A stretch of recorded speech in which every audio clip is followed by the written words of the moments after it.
Welcome to our Jewels of Health series session where we'll focus on eggplant. Let's start with a short tour in the garden.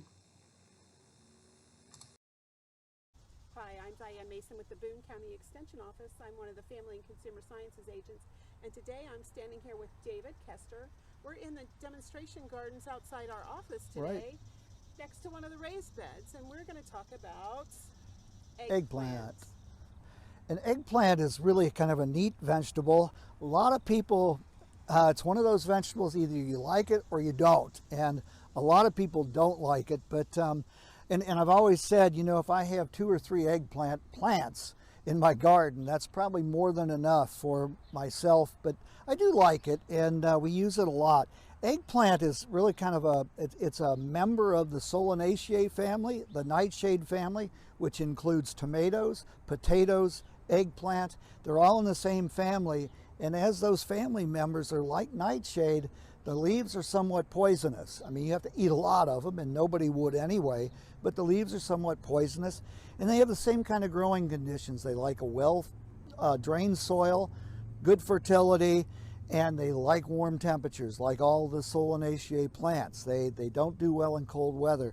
So these are plants that we grow from transplant. They're started in a greenhouse, so we buy them at the local hardware store or wherever we get those plants, and then they're set out in the garden. And as you can see, our eggplant here, they have a little bit of flea beetle damage, which is pretty typical of eggplant. And I usually, when I'm growing eggplant, I'll sometimes use a dust or something like that to keep the flea beetles off of them. So is that the yellow spots? They are the yellow spots, and you can, if you get in, you can actually see a flea beetle on that foliage. And you can see our eggplant here are fully, have a lot of flowers on them. They look great. And they've got bumblebees flying around them. And we've actually got one fruit set on the plants here.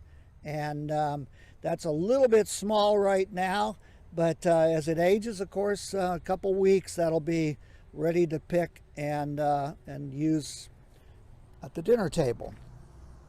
So we have different sizes and shapes, and when do I know this is right? How do I know that's right versus the big one? Well, actually, you can use them at this size, and some people do, but usually we like to let them get a little bit larger than that, and this size is pretty typical. And I look for a really glossy foliage or skin on the fruit. I don't want this to be dull. I want it pretty glossy, and we want that top intact and kind of green, and we want the stem on it when we select at the store. All right.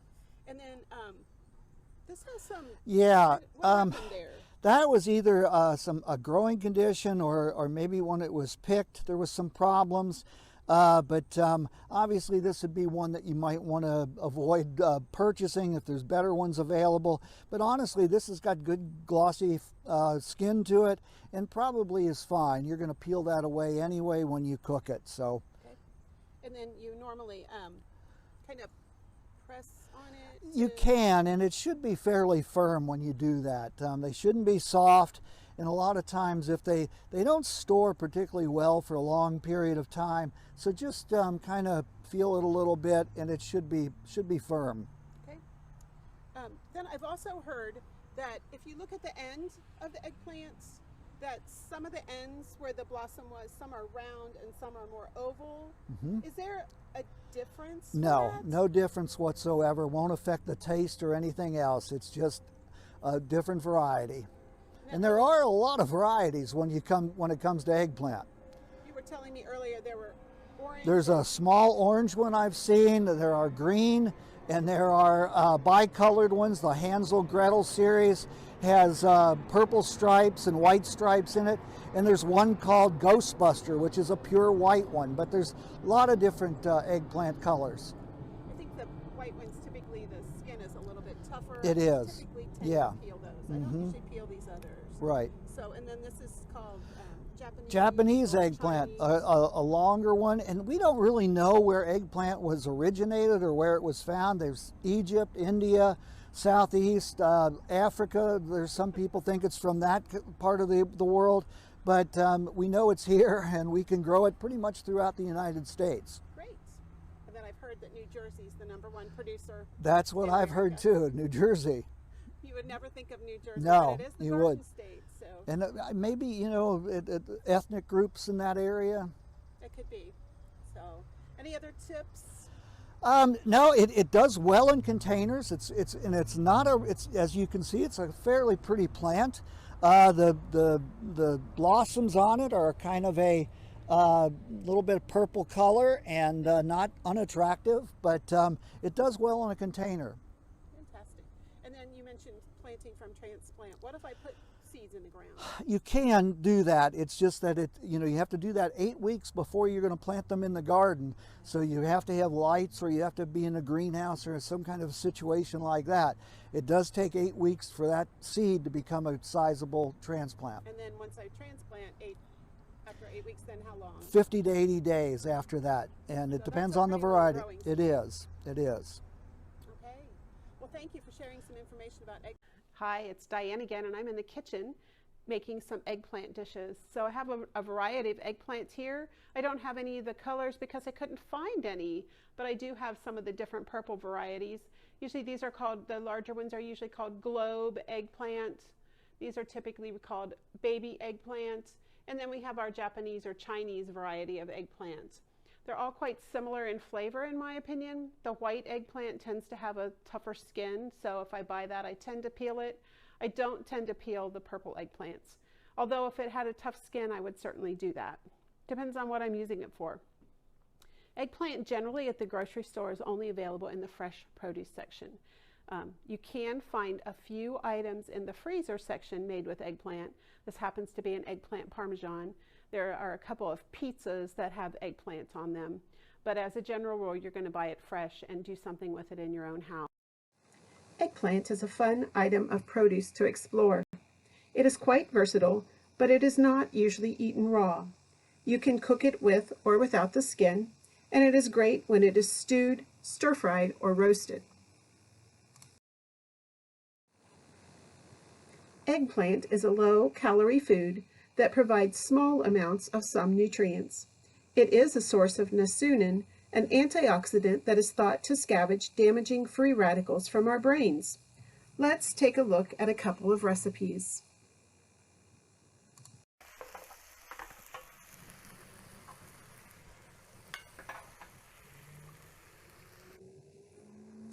Thai spicy eggplant is a tasty stir-fry dish that features eggplant, usually the long, slender variety. It goes well over cooked brown rice or whole grain linguine. It is garnished with fresh basil leaves. Now let's look at roasting eggplant and garlic together for a dish called baba ganoush, or eggplant dip. I usually peel off the parts of the stem just so I get more of the eggplant exposed. I've washed it, and I'm going to cut some slits in it and poke some holes in it. If I don't, it will explode in the oven because all of the moisture is inside the eggplant and it's going to go someplace when it heats up. So I cut a pretty big slit here, and I need to pull it apart. I usually get my thumb in there and pull it apart a little bit, and I'm going to shove my garlic clove down into the eggplant. And it is a bit of a challenge, but once you get it going, life's good. So I have 3 cloves here I'm going to stick in. That way I'll have roasted garlic along with my roasted eggplant all at the same time. It's like fitting an oversized letter into a small envelope. So again, I just cut a slit and slip my garlic clove right in there.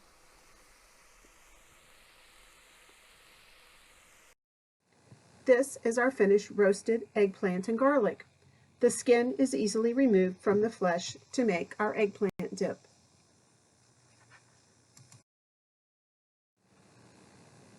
If you don't have tahini, which is a sesame seed paste, you can substitute with peanut butter.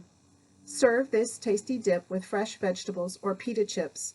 It can also be used as a sandwich spread. I encourage you to try eggplant today, and feel free to join us for our future Jewels of Health series programs.